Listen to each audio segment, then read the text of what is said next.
Isang 6 na taong batang lalaki ang nasawi kamakailan dahil umano sa sakit na meningococcemia. Isinugod ang bata sa Quezon City General Hospital nitong Lunes matapos magkaroon ng mataas na lagnat at kulay ubing pantal sa katawan.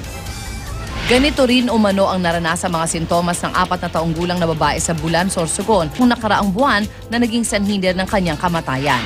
Ang meningococcemia ay isang bacterial disease na dulot ng Neisseria meningitis. Isa sa mga posibleng sintomas nito ay ang pagkakaroon ng mataas na lagnat at ubo, stiff neck, kumbulsyon, pagsusuka, pamamantal ng balat at unstable vital signs. Kaya payo ng DOH, agad na magpatingin sa doktor sakaling maranasan ang mga nabanggit na sintomas.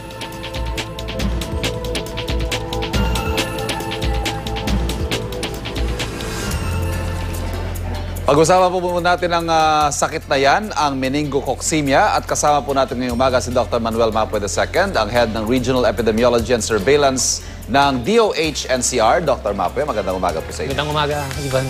Doc, unang-una, yung parehong biktima ho natin, bata, ano? Does this mean na mas vulnerable, mas susceptible ang mga bata sa sakit na ito? Mas vulnerable sila kasi yung mas mahina resistensya nila. Pero actually, kahit anong edad, pwedeng maapektuhan yan. Okay. At nakakatakot ho dahil nakamamatay itong sakit na ito. Definitely nakakamatay siya.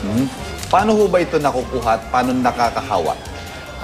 Kasi nakukuha yan bali dun sa droplets, no? Yung talsik ng laway or sa mga body secretions natin, particularly respiratory saka sa throat.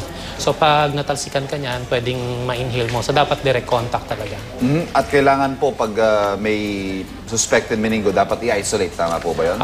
Dapat hindi lang i-isolate, kundi ipadala kagad sa pinakamalapit na health facility. Ang problema lang natin dyan, may mga carrier stage yan. Meaning meron ka nung mikrobyo, pero wala kang sintomas, kaya mahirap malaman. Okay, so ano ho yung dapat gawin, Doc, kung may nakasalamuha kang posibleng may meningococcemia? So, ang pinaka-importante dito, at least huwag ka masyadong malapit, no? Para makaiwas ka kung matalsikan ka man ng laway niya or any respiratory secretions. And ang importante rin, malakas ang resistensya mo sa katawan.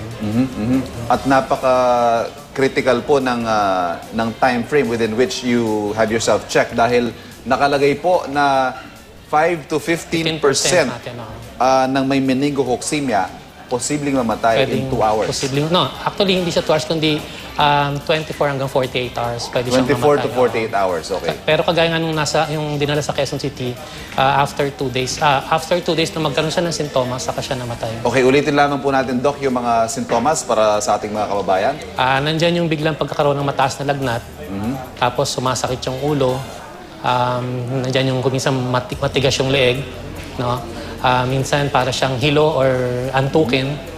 And then may mga rashes siya na, yun nga, nabanggit kanina, na nagkukulay ube. And kung medyo lalagyan mo ng pressure yung rashes na yun, hindi siya namumuti. Kagaya ng ibang mga rashes na pag nilagyan mo ng pressure namumuti, ito talagang kulay ube pa rin siya. Mga kapuso, wag po tayo manghula, ano? Pag meron po tayo mga ganitong sintomas, wag tayo mag-self-medicate, agad po tayong tumakbo sa ospital para masuri ng maigi.